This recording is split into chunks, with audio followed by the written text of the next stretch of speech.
Stefano Virgilli, I'm Italian, I live in Singapore, I've been around quite a while. I just turned 40 years old. What an achievement. I call this one the Midlife Revolution. Other people call it midlife crisis. Depends on the point of view, right? You can see it as a glass half empty or glass half full.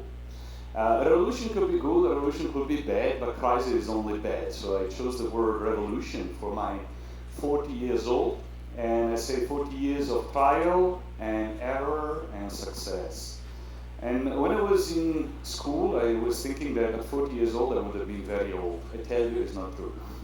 You don't get old, you don't get old. Your body gets old, but your brain remains the same. So you always feel young, right? And there are assessment criteria to whether to find out if you have lived a life of success. And people usually tend to measure success in this metric, which is the metric of finance. And the numbers that we are thinking of in finance are easy to measure. That's why finance is an easy way of understanding. It's quantitative. There is no much mystery. How much money you have is a law, success. It's not enough, not much success. But there are also other criteria that are not so quantitative in terms of assessment, they are qualitative. For instance, career is definitely one of those that you can assess from the point of view of quantity, your salary, your position, but also you can assess it from quality perspective. Are you happy with the job that you're doing? And then it goes into pleasure. Pleasure can also be measured. For instance, those that like to travel, how many holidays you have done, on how many vacations you have been, how many cars you have, the things that you really enjoy, the things that you really own. But also there are things that you do in your pleasure that are not so pleasant, maybe, and you do it maybe for others. We will see which. And then the tough part, love. This one is not really quantifiable. You can only qualify love. And lastly, spirituality. Also this one you cannot quantify. So you go from the easy to quantify to the very difficult or impossible to quantify. You can only qualify. And so I decided to look back at my 40 years and make an assessment over these 5 criteria. From finance perspective, I can tell you there are ups and there are downs. There is a point in time where you don't have, and unless you're born in a rich family, which probably is less than 5% of the population, so I pretty much can run some statistics looking at the audience. The other 95%, you're born probably in a way where you have some money to spend when you are in your teenage, but you will want to have more. And so you start dreaming of what you want, and you can't get it at that point in time. Then you start having your career going, some money coming in, and then there is a point where you have, that you waste. Been through that? And then there is another point, which is the point where you don't have again. After you had, something comes in, something comes up, emergency, unforeseen expenses, and you find yourself broke again. But this time, you have an experience of having had, so it's somehow more painful, because regret can kick in and say, why do you waste money? And now that you don't have, you need. But then luckily, there's always a moment where you finally get back again. But this time you don't waste. That's pretty much the point where I am now. And I call that one wisdom. You can't buy wisdom. You can only learn it. Another assessment criteria to see whether you've done well in your life, I think, is career. And there is yourself in the career, and there is humanity. There are two opposites. And this is a very introspective analysis. You see, when you finish college, you have to choose what you want to do. And generally, you think about yourself. However, at the beginning, you will have your parents probably having a big say on what you are supposed to do. And your parents might push you in a direction where you don't feel very comfortable. But then, if you stick around long enough, you might find a career that really suits you, and you're happy. And when you realize you're happy at work, you realize that your happiness is just selfish. And that's the moment where you start looking at the team that you're working with.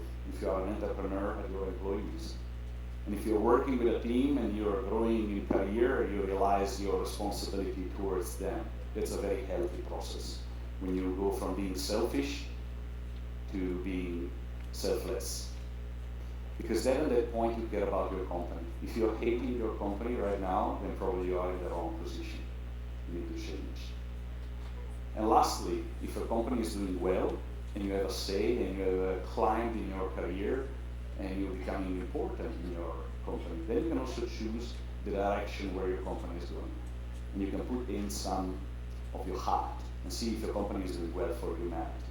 I think when you're working in a company or you're running your own business like I do, and if you're looking around and you think, like, I'm doing something that is making an impact, forget about the money is just a consequence. That's the healthiest way of living your career, in my opinion. Then there is the pleasure, the expectation versus reality. And probably some of the topics that I'm going to talk about now will resound in some of you that are in your 20s, some other of the topic will sound better in the mind of those that are in their 40s. The expectation and the reality are usually very different. And I break it down into 4 stages. The first stage is when you start thinking of what you want, and you put it down in your bucket list. When you look back and you check the items that you have put in your bucket list, you will realize that some of those items, you put them there not for yourself, but for someone else. And I call that one the guilt list. You thought that you wanted that, but then when you analyze it, then you realize that you want to put it in that list because you needed to make someone else's happy. If that happened, I say, go ahead, do it, and enjoy the part of planning. Because you realize that in getting the pleasure, the most important part is actually planning for pleasure. If you're planning your best holiday, planning is good. You realize that when you are living that holiday, maybe, I always wanted to go to Phi Phi Island in Thailand. And if you look at it, from the day when I slept in Phi Phi Island for the first time, I was killed by mosquitoes. I lost count at 40 bites. It was hot and sweaty and smelly and dirty, and I didn't like it. But preparation was amazing, and memories and pictures after were marvelous. But that very moment, it was numb. I have a personal story. I have 3 children from 2 different families, and my dream was to get them together to celebrate their birthday. And I prepared that for very long.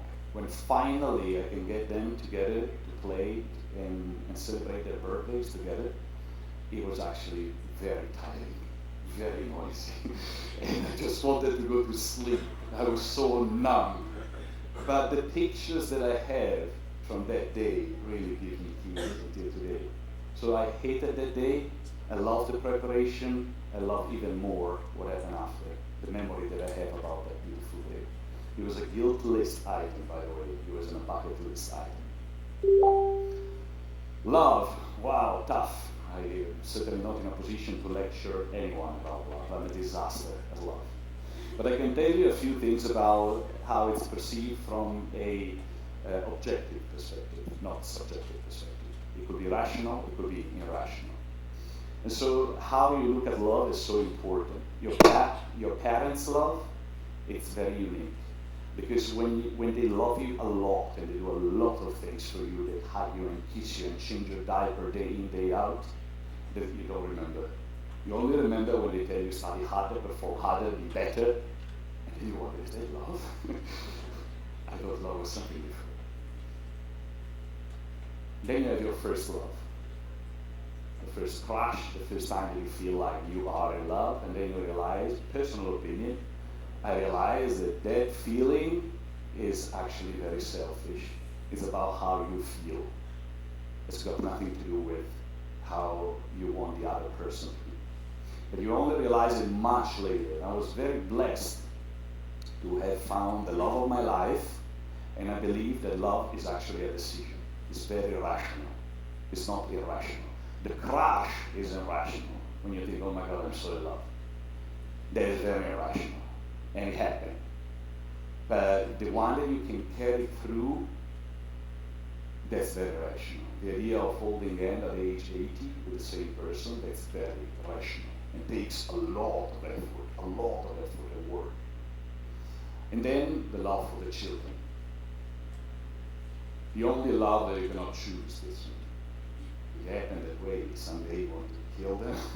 Someday you love them to bits, they drive you up the wall, but definitely you have no other choice but to love them. Then the last topic is spirituality, which as TEDx imposed, I cannot talk about religion, I cannot talk about science, because that's the religion I can talk about. The others I cannot touch them. So I don't talk about it. I don't talk about spirituality, which to me is the most important topic in a lifetime. Forget about finance and career and all the rest, and pleasure. This is the most important thing. It starts with the point where you probably have been, which is nothing makes sense. You argue, you're crazy, you're born in a family that has a certain upbringing in terms of tradition that don't make any sense to you. And you think, oh, why am I even following? And you reject everything. But then you realize, and between step 1 and step 2, it took me 20 years to get to the point that nothing is what you experience when you close your eyes. If you close your eyes now, and you forget about who you are, you have nothing different compared to your neighbor. You can close your eyes and change your gender, your ethnicity, your position in life. You can close your eyes and pretend that you are sitting wherever you want, in any point in time. Why 2019? You can close your eyes and pretend to be in 1919, 100 years ago, 1,000 years ago. Time doesn't exist. Places, location don't exist. Nothing exists when you close your eyes. When you are in bed, in the darkness, with your eyes closed, you're nothing. To yourself and nothing to anyone else. As a matter of fact, when you meet someone for the first time, your past doesn't exist, your future doesn't exist. You only exist in that brief moment of present, introducing yourself. In that state of consciousness, of closing your eyes and knowing that you can change and be whoever you want, when your eyes are closed, you can choose to find connection with your real self, which is awareness and consciousness. This is the highest achievement. So it took me 20 years from step 1 to step 2. It took me 6 months from step 2 to step 3. So timeline doesn't matter. It's just perception. Last, tough topic, planning the end game. They say that between 0 and 10 years old, you have lost one of your friends. One have died. Between 10 and 20, you lose 2. Between 20 and 30, you lose 3. Between 30 and 40, you lose 4. Between 40 and 50, you lose 5. Between 50 and 60, you lose 6. My mom is in her 70s, and she told me, she told me, you know who died? And there are so many dying. At age 40, I lost a lot of friends. I lost my father, I lost friends, I lost people that I cared about. I hear of friends losing friends, and a relative losing friends as well, or relatives. And so I started thinking of things like, I ride a motorbike, what if I had an accident? How do I give my bank, I have many bank accounts, how do I give them to my kids? They are 7, the oldest is 7. So I can only access that bank account in 11 years. How do I make sure I can give it to them? And so I started thinking, do I need to make a will? In my mind, I'm still in my 20s. Logically, I have to start thinking of my end game. What do I leave behind? And I'm just 40. Technically, I could live another 40 years. Maybe not. I would be one of those friends that died in the 40s, like my friend died recently. So planning the end game is the one that got me harder and taught me the most important lesson, which is forget about the past. Regretting is the most stupid thing that a person can do. Forget about the future. Worrying is the most stupid thing that a person can do. And all I've learned in my 40 years revolution is to enjoy the present as much as I can. Thank you for your attention.